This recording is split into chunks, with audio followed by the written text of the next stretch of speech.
Good morning, dear student. I am Chitra ma'am. Today I will teach you chapter संज्ञा of Hindi language of class 7. बच्चों, जैसा कि अभी तक आप लोग ने पढ़ा संज्ञा, अभी मैंने जो पहले पार्ट में पढ़ाया था पार्ट 1 में आप लोग को कि संज्ञा किसे कहते हैं। आप लोग को मालूम पड़ गया किसी वस्तु, स्थान, प्राणी, अवस्था, गुण या भाव के नाम को, भाव का नाम को बोध कराने वाले शब्दों को संज्ञा कहते हैं। संज्ञा के कितने भेद होते हैं? संज्ञा के 3 भेद होते हैं। कौन कौन से? व्यक्तिवाचक, जातिवाचक और भाववाचक। व्यक्तिवाचक संज्ञा क्या होता है? व्यक्तिवाचक संज्ञा वो होते हैं जिसमें किसी एक विशेष व्यक्ति के बारे में बताया जाता है, उसको कहते हैं व्यक्तिवाचक संज्ञा।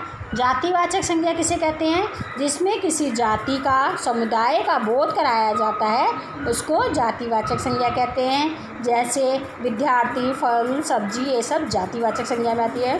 अब इसका आता है तीसरा होता है भाववाचक संज्ञा। इसमें किसी भी चीज़ का भाव बताना, जैसे कि उसके गुण, दोष, ये सब बताना, वो होता है भाववाचक संज्ञा। कि कोई चीज़ गर्म है, ठंडी है, ये सब। ये हम लोग ने पार्ट 1 में पढ़ा था। अब इसके आगे हम आपको बता रहे हैं कि पार्ट 2 में कि भाववाचक संज्ञा का निर्माण कैसे किया जाता है। अब जैसे कि हम आपको बताते हैं जातिवाचक संज्ञा से यदि हमको भाववाचक संज्ञा में करना होता है तो कैसे?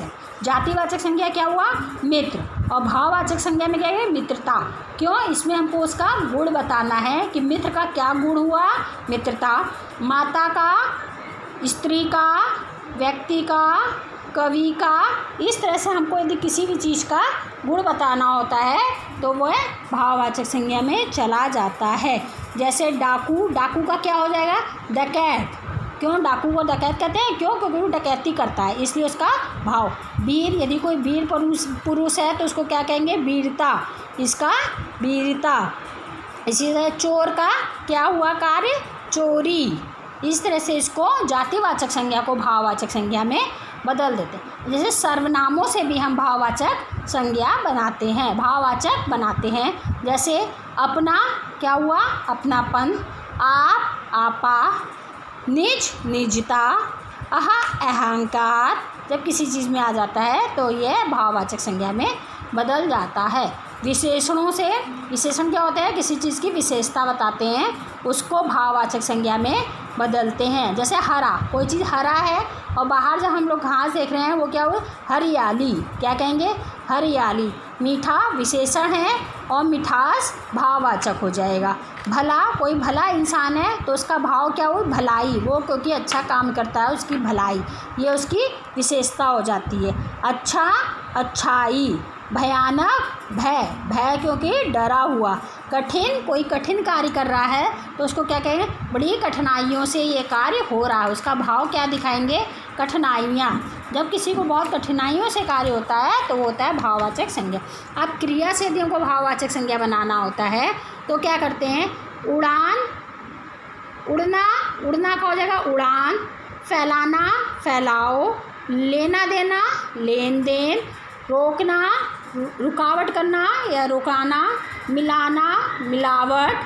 पीटना, पिटाई करना। धोना, धुलाई करना। चमकाना, चमक। इस तरह से क्रिया को भी भाववाचक संज्ञा में बदल देते हैं। अब अव्ययी शब्दों को भी भाववाचक में बदलते हैं। अव्ययी शब्द क्या है? जैसे ऊपर तो ऊपरी, जैसे वह ऊपर, ऊपरी सतह पे है, इस तरह से करेंगे ना, इस तरह से बोलते हैं। दूर, वह बहुत दूरी पर खड़ा है, इसको भाववाचक संज्ञा में बदल देते हैं। निकट, आज वो मेरे निकट आया, आज वह मेरी निकटता पे था। माना, मनाई। वह, वाहवाही। इस तरह से आपको समझ में आया संज्ञा क्या है। संज्ञा के 3 भेद होते हैं, व्यक्तिवाचक, जातिवाचक और भाववाचक। और भाववाचक संज्ञा को, किसी भी भाववाचक संज्ञा 5 प्रकार में बदले जाते हैं। कौन कौन से होते हैं? सबसे पहले जातिवाचक संज्ञा को बदलते हैं। दूसरा होता है आपका सर्वनाम शब्दों को बदलते हैं। तीसरा विशेषण शब्दों को बदलते हैं। चौथा क्रिया शब्दों को बदलते हैं। और 5वां अव्ययी शब्दों को भाववाचक संज्ञा में बदला जाता है। Thank you everyone.